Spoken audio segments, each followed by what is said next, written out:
should be ready right now. Okay. Good afternoon, Crystal. How are you? I'm good. And yourself? I am just lovely. Just lovely. Awesome. Awesome. I got Last one week, word for you. what's Oh, go that? ahead. I said Oh, last last week was just such an exciting week with the oh, DNC going on. Just, yep. just like night and day, night and day. One could say that. One could say that. Yeah. Yes, sir. Yeah, one could say that. Yeah, but good. In your week this week, Monday It's started out busy. with a bang or mellow. This week we've got a lot going on. A lot of Okay. plan adjusting to figure out how to best handle things. Lots of different kinds of plans, which is interesting. It's everything from church plans to non-qualified plans to 401ks, 403bs. Got a lot of different kinds of plans going on, and that's always exciting and interesting and exciting. Okay. Different rules, that kind of thing. There's different kinds of plans for different kinds of entities, so that's cool. And finally, going to get to sit down in front of some participants. One of my favorite parts of the job. So we're going to do that on Friday. So looking forward to that. Unfortunately, I Okay. have to drive a ways to get there, but we got to do that. I mean, I sit down with participants often over a communication like this, but I don't get a chance to sit down in front of them live Mm. like I really like to. Okay, so you're gonna be doing that Live and in person. Yep. live and in person. Okay, Mm-hmm. yeah, we're almost back to regular. I actually, when people ask me to do something in person, like in person, what in person, in person. I hear you. I hear you. Like new people. I hear you. Yeah. Oh, so what are we talking about today? Today, we're talking about one of my favorite subjects. I have like four of them. And Okay. so I'm pretty mellow life here, I guess. And that is long-term investing. And I really wanted to stress the difference between long-term investing inside of retirement plans instead of outside of a retirement plan. Of course, focusing on the inside of the retirement plans because I see a lot of people getting worried, and I just wanted to do something to correct that. If Okay. that's okay with you. So I'm good with that. cool. Okay, so I tell you what we'll do. Let me read your bio, and then we'll just jump right in. How's that? Okay, sounds Okay, good. so hello everyone. Welcome to On the Patio with Crystal and Jevon. Please welcome my friend and colleague, Crystal Mitchell. Crystal is a business coach and consultant. She's the CEO of Mitchell Business Solutions. She's the co-director of Recycling Black Dollars, co-host of The Business Zone with Crystal and Gilbert, a weekly online radio show. She's an instructor at Mount San Antonio Community College, a certified network for teaching entrepreneurship instructor, and a QuickBooks Pro Advisor financial strategist. Hey, Crystal, how you doing? Hey, I'm good, and yourself? I'm good, but I'm wondering with all of the stuff that you're doing, how do you sleep? Everything is on a calendar, and if anybody gets off the calendar, then I got problems. All about or that calendar. rather, or rather, they have problems. They have problems. Yeah, I hear you. I hear you. So there's quite a few people that try to get off the calendar, and I have to smack them back into place. No calendar or no see me. Yeah, it's a lot of us are like that. If it's not on the calendar, it's not happening. So It can't happen. We got too many things going on, and if you break the momentum, then you got a problem. yeah,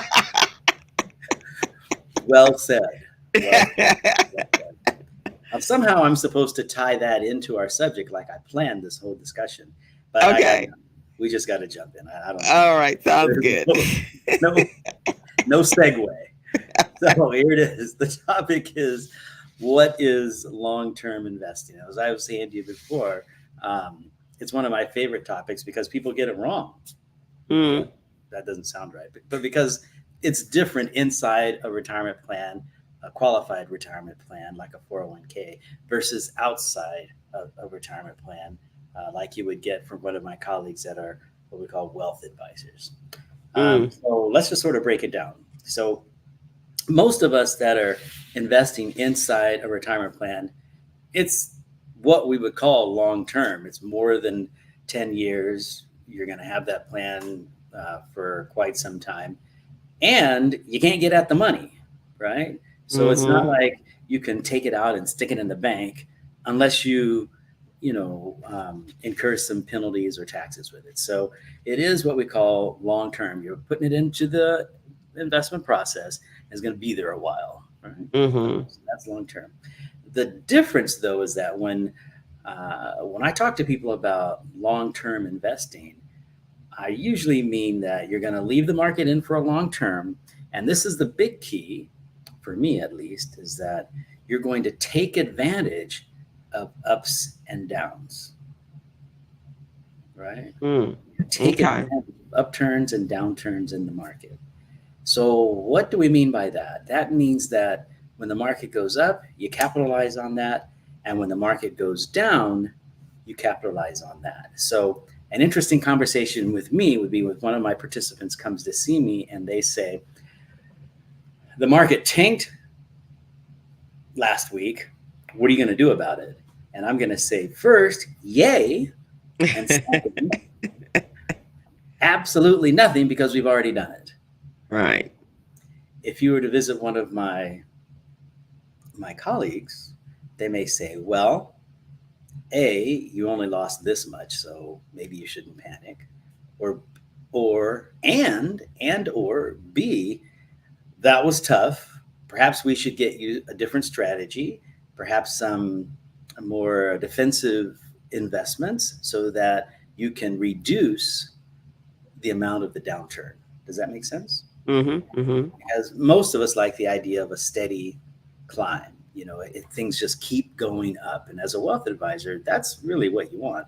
You got that portfolio, though. You want it to keep going up, keep going up, keep going up, keep going up. And finally, when that person's ready to use their money, they've got this nice little nest egg. So that's not what we do in a retirement plan. In a retirement plan, we wait for the market to tank. We're hoping that you buy when the market does tank. And then when the market comes back, you get to receive that benefit. But remember, you're not going to be able to touch the money until you're significantly older, right? So market downturns are a good thing because they allow you to buy cheap. And the overall theory is that if you buy cheap enough, by the time you sell, because that's what's really important, the amount of money that you have in your 8th year, your 10th year, your 20th year, not very important. What's most important is the amount of money that you have when you retire. Right? Mm-hmm. So, as the market is going up and down, hopefully you're buying cheap. And as you're buying cheap, when the market tanks, you're okay because you're buying cheap. As you keep going, when you get to retirement years, you sell everything and you walk off into the sunset. So even if the market isn't at the highest, even if your portfolio isn't at the highest it could be, there's a very good chance that you bought cheap enough over the long term that you're going to have a nice asset balance when you retire. Make Okay. sense? Mm-hmm. Mm-hmm. So um, I was a bit cockier when I was younger, and we experienced a bit of a market turn. Well, before we experienced a market turn, I remember saying to my friends and colleagues that I really needed a downturn in the market, and they said, "Why would you say that?" And I said, and I think I'm like many people, I said, "Well, I had a good time in my 20s, a good time in my 30s. I just started investing in my 40s. So the market is booming, but I need to buy cheap because if I keep buying expensive, by the time I get to retire, I'm going to have significantly less money because I'm not buying cheap enough." It's kind of like Right. when you buy a house, right? Yeah. Yeah. So if you buy your house at 100K and you sell it for 150K, you made You're gonna make 50,000. You said 50,000. you bought it at 50, so you're gonna make $100,000, right? You Well, if you said buy that. it at 100 at and you sell 100 and it sell it for 50, then you're gonna lose. You're gonna make you're just gonna have 50,000 left. sell it at 100 and At oh 100. no, you buy it at 100 and sell it Okay. at 150. There you go. You're gonna make $50,000. You confuse me. Now, The math was sounding like, wait, what? why is he asking me that? But if you buy it at 50 and you sell it for 150, you make how much money? If you buy it at 50, you can make $100,000. So you can make $50,000 more than what you would if you didn't. Right. So when you're buying a home, you make money when you buy, not when you sell. Make sense? Right. Same in a retirement plan. You make money when you buy, not when you sell. So the best thing to do is to buy cheap and wait till that goes up and then sell, or buy cheap enough along the way so that by the time you sell, i.e. when you retire, you're able to, you bought cheap enough so that wherever it is you sell at, you're making money. Right. And the best alternative, the best circumstance would be, we only buy cheap and then we let it rise and then we sell and we only buy cheap. But that's market timing and nobody's really good at that. So very, very tough to do. Now, most of that that conversation, is that being had with the employees, or are you really having that conversation with the employer? Oh, great question. Great question. Thank you for asking. We're having that conversation with the employee. And the reason we're having that conversation with the employee is that the employer is my client. Oh, I'm right. working for the employer. They're the ones that are paying for the benefit. They're the ones that are putting out the money to the participants if they're matching, but they're the ones that are paying for the benefit. So in that situation, my job is to make them happy. My job is to make sure they have, it's what I call protect, design, and grow. I want to protect them from unwanted or unneeded, searches and or files and fines and charges from the Department of Labor. Okay. And then I want to design that retirement plan that's going to help them attract employees. We're going to make sure that retirement plan is specifically designed for them to do what we call the 3 R's: recruit, reward, retain employees. So you may be an employer that needs a particular kind of plan that's going to work for your specific organization, and that's my job to provide that. So that's all employer, right? Okay. The last R, which we don't normally talk about too much, is we want to make sure that plan actually helps people reach their retirement goals, right? It's not just a thing out there to attract employees. It actually needs to reach retirement goals. And because of that, one of the largest benefactors is the employee. So this conversation that I'm having about long-term investing is going to be with the employee. They are the benefactor of the retirement plan because maybe it's not necessarily well known, but the employer's main job is to work in the best interest of employees. So when the Department of Labor decided they were going to allow people or talk with the IRS and decide they were going to put together a system where employers could take money out of an employee's check and put it into the market, that a couple different rules. And one of the biggest rules was you have to act in the best interest of the employee. And that's why we have discrimination rules. And that's why we have to make sure that that employers choose appropriate investments. And that's why we have to make sure that the pricing is correct, right? All of that to make sure that the employer is acting in the best interest of employees, because we don't want employers to act in their own interest and hurt the employees. Okay. Right, so something that might be appropriate for the employer because they have X amount of assets and property and what have you may not be appropriate for the employee. So this conversation that we're having about what is long-term investing, there's a very good chance that I've had a similar conversation with the owner. But now we're talking about, what about the employee? What do they need to know about long-term investing, because we don't want them to make the mistake of thinking like many of my colleagues think, not colleagues in the business, but many of my colleagues out of the business think that, well, it's going to be in there for a long time. It'll come back, and so I'm okay. And I'll tell you why I don't like that answer. It's because it's partially incorrect. And the incorrect part is the feeling behind it. So the feeling that I want people to say is the market went down, I'm making money. This is the time we get excited. The market goes down, I got 10 more years to work. The market goes down, I got 6 more years to work. The market goes down, I got 20 more years to work. I'm buying cheap now so that I can profit when I'm an employee, when I'm about to ready to retire. And if we can buy cheap enough, even if we don't retire at the head of the market, right? Mm-hmm. We've bought cheap enough so that the average price that we bought at is significantly less than the average price that we sell at. That's our goal, right? So whereas on the outside, people are saying, I need to limit my downside because I don't necessarily have the same kind of long-term view that I have in my retirement plan, right? Make sense? Mm-hmm. Mm-hmm. Mm-hmm. Yeah. So we've got a couple of tools to help us with that concept of long-term investing inside the retirement plan. And I don't want to say that this is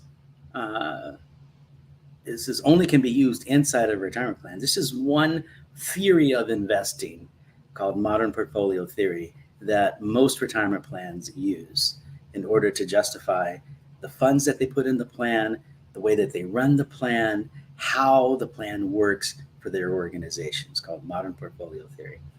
And one of those tools is what we call asset allocation. That is, what's the mix of investments that's appropriate for you? I know we've kind of heard me sort of talk about that, but the ugly truth of the matter is that the investment that keeps you up at night is not a good investment. So, right? I mean, you don't want to be worried about your investment. That's not good. So, what we want to do is figure out what your risk tolerance is. So, I think you may have heard me talk about the risk questionnaire. Right. Okay. So, outside of the retirement plan, people use them the same way. People do the same thing, use them the same way. But when folks say to me, hey, I'm sort of a medium investor, a moderate investor, if you will, so just put me in something that you would put your mom into. Well, unfortunately, my mom's passed away, so she's not investing. And I have no idea what moderate means to you. I really just don't. Right?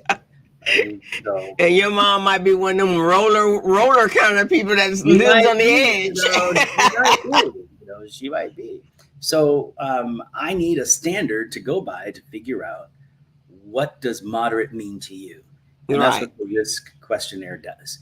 The cool thing about the risk questionnaire is that every mutual fund company that I know of that's worth its salt has a risk questionnaire, and they're all basically the same. And it doesn't matter which one you take. And they all have about between 9 to 12 questions on them. And they all get you to a particular risk tolerance, which we all know there's about 6 of them. Okay. Sometimes 5, sometimes 6, but there it is, right? And once we know that number, now we know how to get you the right number of stocks and bonds, because that part's easy. It's already been figured out. It was figured out a long time before I became a retirement plan advisor. The right amount of stocks versus bonds, international, the whole thing's already been figured out by people much smarter than I am a long time ago. So we all got it. We all use the same one. That's just the way it works. And now once we do that, life is easy. We got that. Okay. So now that we've got your right mix, we've got your asset allocation locked in based on what your particular needs are, because we're investing for you. And that's why I like risk questionnaires. We got to make sure we stay there, right? So then the question is, all right, Jevon, you got my risk tolerance. When do I sell? When do I buy? When do I take advantage of this long-term investment? Right. And that's what we call rebalancing. Rebalancing your portfolio. Okay. It's bringing you And back to your but in risk the tolerance. meantime, you're having way before they get to retirement, because we've talked about this before. Conversation needs to be had like years before you're about to ready to say goodbye to your fellow employees, right? Yes, you're talking about what I call the 5-year rule, like Mm-hmm. transitioning to. Yes. Thank you for bringing that up. That's not quite where we are. So we need to do that for sure. But in between the time that we start investing and this time that we have that conversation, we want to rebalance on a regular basis. Regular basis. Okay.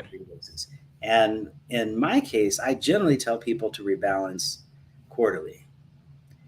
Most mutual fund houses that I deal with will allow you to rebalance monthly, quarterly, semi annually, or annually. And the right one is the one that you like. So if you say, you know what, I like this particular risk tolerance that I Mm-hmm. have here, this mix. I don't want I don't want it to vary too much from that because I can't handle it. I just can't handle a different mix. All right, so what rebalancing does is it sells the winners, buys the losers. And so if you need to stay there, or for some other reason, if you just like the idea of buying and selling quickly, whatever it is, I don't really care. Uh, Mm-hmm. Rebalance on a regular basis. And that does a couple things. One, it takes away from you having to figure out when you're going to rebalance your portfolio. So it stops you from time in the market, which is what we want to do because time in the market is dramatically more important than timing the market, right? Mm-hmm. Time in the market. So it gets rid of that. It gets rid of you trying to figure out what's a good stock to buy, what's not. We're not doing that. We know what investments we got. We're going to rebalance back to the mix that's appropriate for us.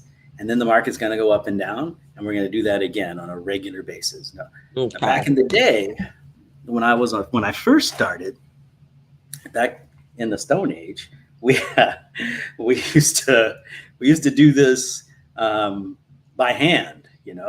We would be like, so you started well with 50-50, you're at 80-20.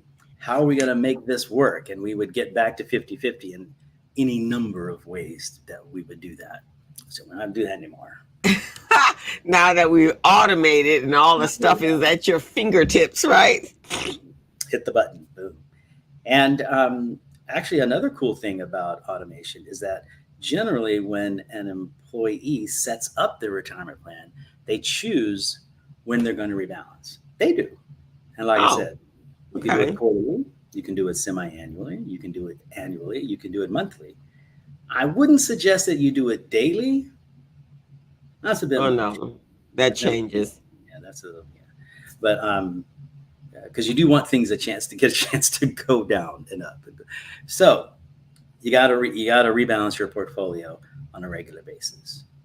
Stepping back, I would say, and I think this is pretty important. You want to make sure that you just to make me happy, just to make me happy. I know that's a key concern of most of our listeners.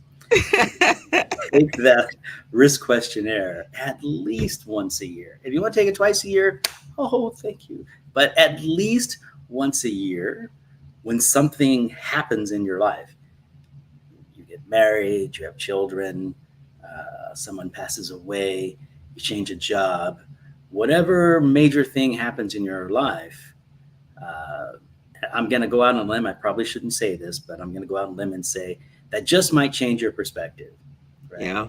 And that's all kinds of stuff. Like, I don't know, you broke your leg, whatever, right? So change that. So take that questionnaire because your risk tolerance will change. And I'll give you an example. When I was first involved with one of my girlfriends, her risk tolerance was extremely conservative. If you gave that person $1 today and it wasn't there tomorrow, there would be no peace in the household. She would share that pain with as many people she could get in touch with. So in order for her to get some sleep, because she's worried about her portfolio, more importantly, in order for me to get some It's sleep, asleep. we had to give her a very conservative portfolio. Now, is it possible that she wouldn't make as much money as someone who took more risk? Undoubtedly, I would say that's definitely the case. But would I survive for her to get there? Yes. Would she survive living with Right. me to get there? Right. Right. So we had to get her a portfolio that was very conservative so that she could sleep peacefully. Okay. Now this person's in her 50s. She's like, I really don't, I'm all right. I'm cool. So now that she's in her 50s, now she's more like a balanced person. She's like, yeah, let her roll a little bit. So she's gotten more aggressive as time has Gotten gone on. older. She's not worried about it, right? Mm-hmm. As opposed to when she first started out, she was very worried. So don't let anybody tell you, and this is something I really want to stress. Don't let anybody tell you you're sold, you're this kind of person, you deserve, you need this kind of portfolio. If anybody tells you, A, either run away, or B, take the questionnaire and hand it to them. Because we're all different. Right. Right? We all have different needs and what have you. But taking the questionnaire puts you on that path of, okay, this is where I am, this is where you are, here we go. Now, some folks will say, on the outside of the retirement plan, they'll say, if you're a really good wealth advisor, you'll have someone take that questionnaire, maybe a couple of times. You'll sit down with them. You'll look at all of their investments, their whole life, and come up with a retirement plan that's appropriate for them. Right? Jevon, you need to do that.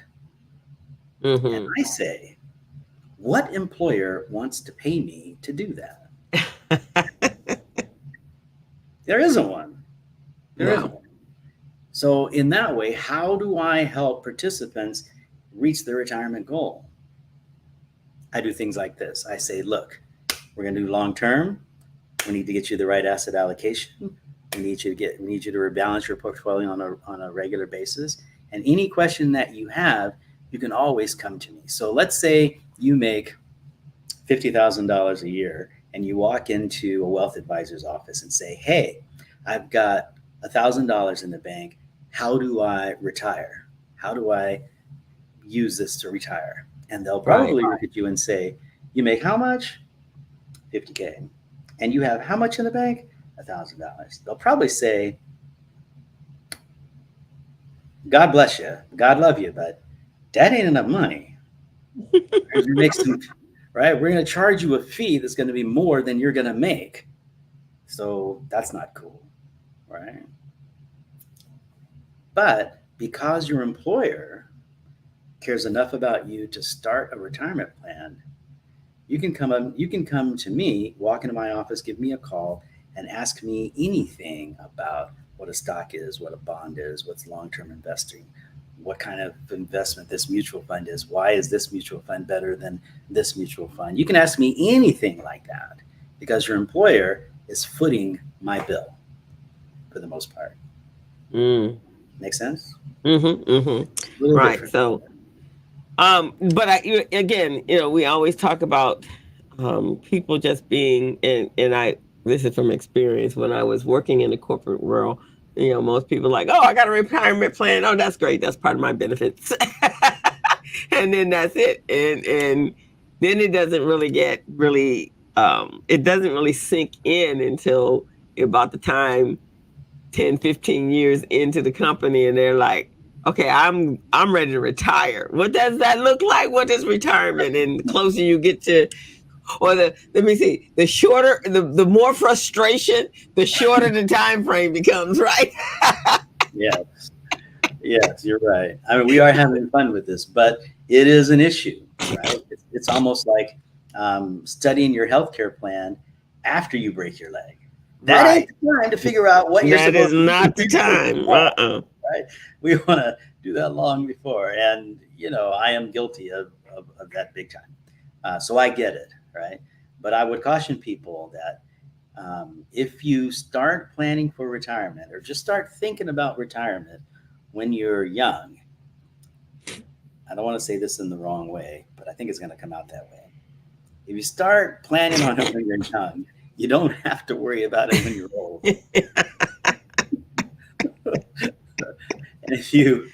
And if you really love your kids, start them out. Put $50 away for a month for their Yeah. college. Put a little bit of money away for their retirement. It may cost you a couple of visits to Starbucks. Put it away. Don't sit there and say, "Well, I've only got $5 this week." I don't think that's enough. Put it away for them.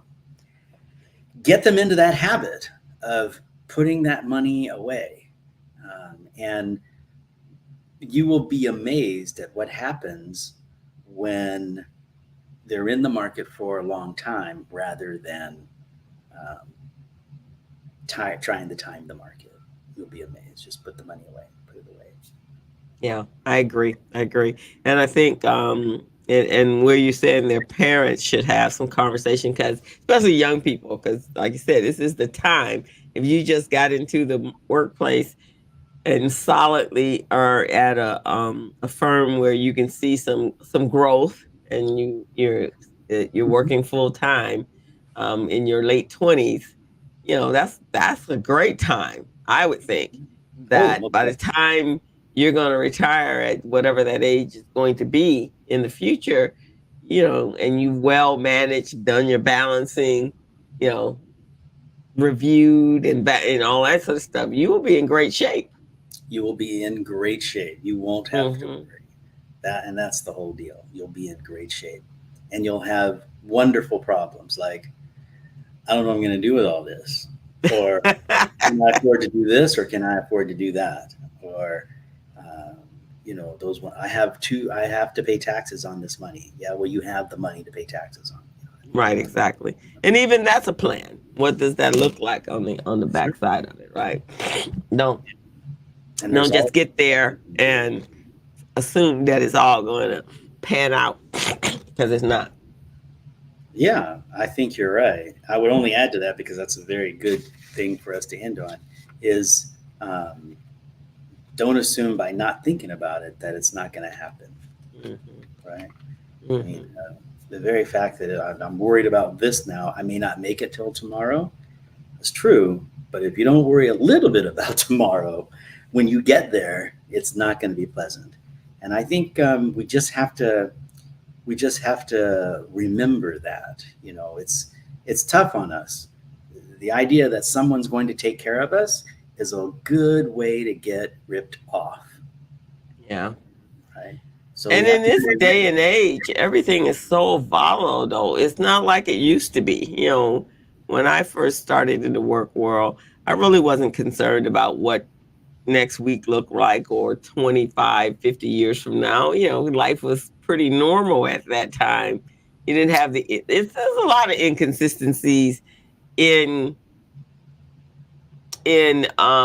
things that you have no control over, you're external. only 25. What, when you start working in the world? What, in, When I in was your five. when you were When I was five? five. I see. Oh, I was one okay. of those conscious little 5-year-olds. I see. Okay. All right. Trying to But you pull know when what I I was mean. back in the day. All right. Right.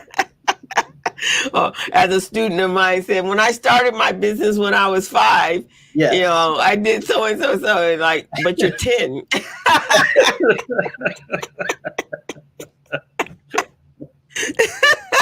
Indeed. Okay, when you were five. Mhm.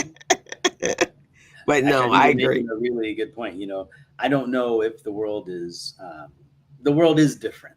The world's Yeah. been different for a long time, and it's going to be different by the time we get to our retirement age. It will have changed a few times again, just with regulations and the things that are available to us and the technology that we use. It's going to change. We don't have the luxury that folks had maybe 400 years ago, where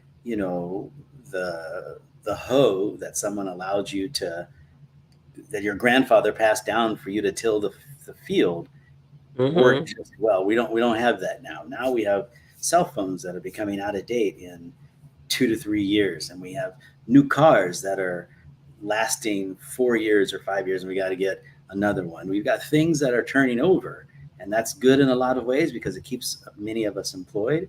But in a lot of Mm-hmm. ways, it's not so good because we can't rest on our laurels and say this is the way we used to do it, and and be okay with that, and that be appropriate.